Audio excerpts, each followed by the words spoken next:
আমি প্রথমেই মহান আল্লাহ তাআলার দরবারে আপনার সহধর্মিনী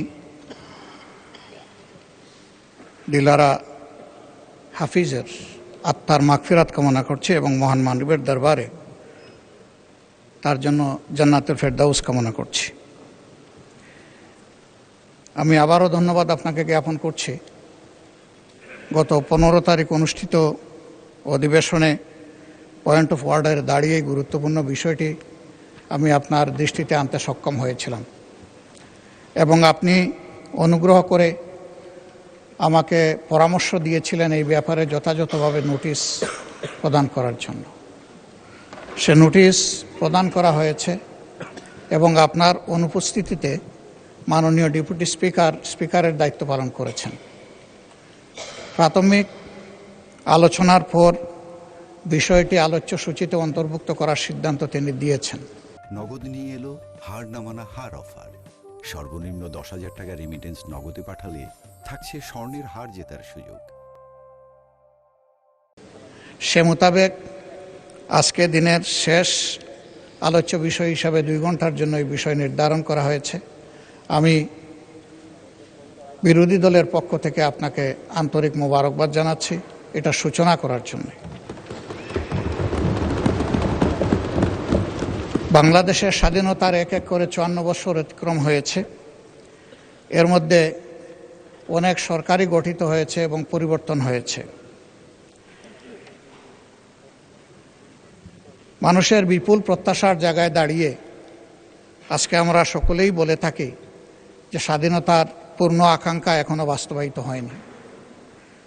আপনি একজন গর্বিত বীর মুক্তিযোদ্ধা, বীর বিক্রম। আমিও ক্ষুদ্র একটি শহীদ পরিবারের সন্তান। সে মুক্তিযুদ্ধে যারা জীবন দিয়েছিলেন, আমাদের পরিবার কয়েক ফোঁটা রক্ত দিয়ে তাদের সাথে শরীক হওয়ার সৌভাগ্য অর্জন করেছে। বাংলাদেশ আমাদের সকলের। পর্যায়ক্রমে কেউ না কেউ এই দেশের শাসনভার পরিচালনা করবেন, এটাই স্বাভাবিক। একটি গণতান্ত্রিক রাষ্ট্র যেখানে কোনো রাজতন্ত্র থাকে না, সেখানে বংশ পরম্পরায় শাসনেরও ব্যবস্থা থাকে না। জনগণের ভোটের মাধ্যমেই সরকার গঠিত হয় এবং সেই গঠিত সরকার দেশ পরিচালনা করে। দুঃখের বিষয়, অতীতে জনগণের ভোটে নির্বাচিত হওয়া সত্ত্বেও জনগণের ভোটের অধিকার বারবার খর্ব করা হয়েছে, কোনো কোনো ক্ষেত্রে হত্যা করা হয়েছে। প্রথম যে সরকার গঠিত হয়েছিল তারা জনগণের ভোট পেয়েই নির্বাচিত হয়েছিলেন, কিন্তু আমরা সেখানে লক্ষ্য করলাম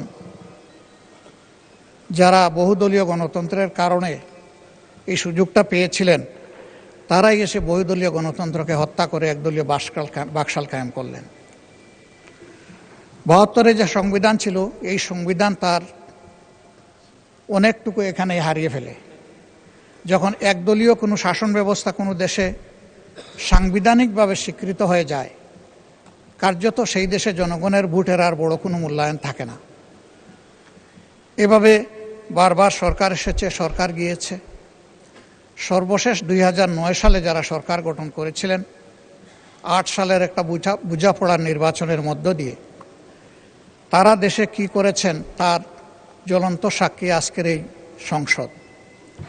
আমি সেদিনও বলেছিলাম, আমার ধারণা ফ্যাসিস্ট সরকারের হাতে নির্যাতনের শিকার হননি এমন বোধহয় কোনো সদস্য এখানে নেই। কেউ হয়েছেন বারবার, কেউ হয়েছেন হয়তো একবার, যারা সৌভাগ্যবান। অনেকেই দেশেই থাকতে পারেননি।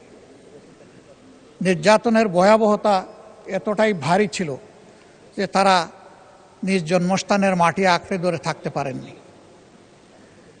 এ দীর্ঘ সময় ধরে 15.5 বছর জাতির উপর প্রচণ্ড দুঃশাসন চাপিয়ে দিয়ে তাণ্ডব চালানো হয়েছে। অসংখ্য মায়ের বুক খালি হয়েছে, বোনেরা বিধবা হয়েছে, শিশুরা এতিম হয়েছে। অসংখ্য লোককে গুম করা হয়েছে। গুমের শিকার 235 জন লোক এখনও তাদের আপনজনের কাছে ফিরে আসেননি। তাদের আপনজন জানেন না আসলে তাদের বাস্তব অবস্থা কি হয়েছে। তারা কি বেঁচে আছেন নাকি দুনিয়া থেকে বিদায় নিয়েছে। এই সময়ের ভিতরে এক্সট্রা জুডিশিয়াল কিলিংয়ের শিকার হয়েছেন 2662 জন মানুষ, যারা মিনিমাম কোনো বিচার আলোয় দেখার সুযোগ পাননি। তাদেরকে নির্মমভাবে খুন করা হয়েছে। কার্যত তখন যারা আমরা বিরোধী দলে ছিলাম, এর নির্মম ভিকটিম তারাই হয়েছিলাম। এ সমস্ত পরিবারের কাছে আজকে আমাদের কোনো জবাব নেই। শুধু তাই নয়, রাষ্ট্রের সকল সাংবিধানিক প্রতিষ্ঠানকে একে একে ধ্বংস করে ফেলা হয়েছিল এবং সবগুলোতেই দলীয় কর্তৃত্ব এককভাবে কায়েম করা হয়েছিল দেশকে কুক্ষিগত করার জন্য। শেষ পর্যন্ত আমরা লড়ে গেছি সবাই, যার যার জায়গা থেকে যতটুকু পারি ম্যাক্সিমাম। তাদের অপকর্মের শেষ পরিণতি হিসাবে 2024 সালের জুলাই মাসে যে আন্দোলন তরুণ যুব সমাজের দ্বারা দানা বেঁধে উঠেছিল, আগস্টের 5 তারিখ গিয়ে এটা পরিণতি লাভ করেছে। এই জন্য কোনো দেশের ক্যালেন্ডারে 36 জুলাই বলে কিছু নাই, আমাদের দেশে তা প্রতিষ্ঠিত হয়েছে। এই আন্দোলনে যারা নেতৃত্ব দিয়েছেন তারা সৌভাগ্যবান, আমি আরেকবার তাদেরকে অভিনন্দন জানাই। কিন্তু এই আন্দোলন শুধু মুষ্টিমেয় কিছু যুব সমাজ সম্পৃক্ত ছিলেন না, বরঞ্চ এই আন্দোলনে কৃষক, শ্রমিক, মেহনতি জনতা, মোটে, মাঝি, মজুর, ছাত্র জনতা সবাই সম্পৃক্ত হয়েছিলেন। দুধের শিশু নিয়ে মাও রাস্তায় নেমে এসেছিলেন এবং এইরকম শিশুরাও, 4 বছরের শিশু এই আন্দোলনে শহীদ হয়েছে।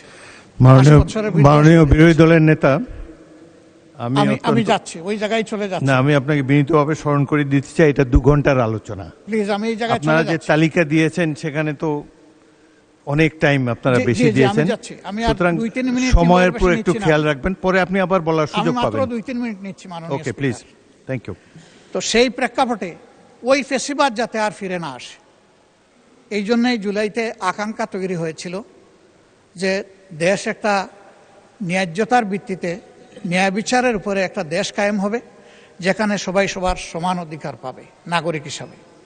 তার প্রেক্ষিতে দীর্ঘ আলাপ আলোচনার পর প্রধান প্রধান রাজনৈতিক দল, নিবন্ধিত রাজনৈতিক দল সমন্বয়ে দীর্ঘ আলোচনার পর মাসের পর মাস ইন্টারিম গভর্নমেন্ট যে জাতীয় ঐক্যমত্য কমিশন গঠন করে দিয়েছিল, তারা সংস্কারের কিছু প্রস্তাব চূড়ান্ত করেছেন এবং এরই আলোকে মাননীয় প্রেসিডেন্ট তিনি একটি আদেশ জারি করেছেন। যে আদেশটি আমি গতদিন সবিস্তারে পড়ে শুনিয়েছি, আজকে আর আমি সেই দিকে যাচ্ছি না।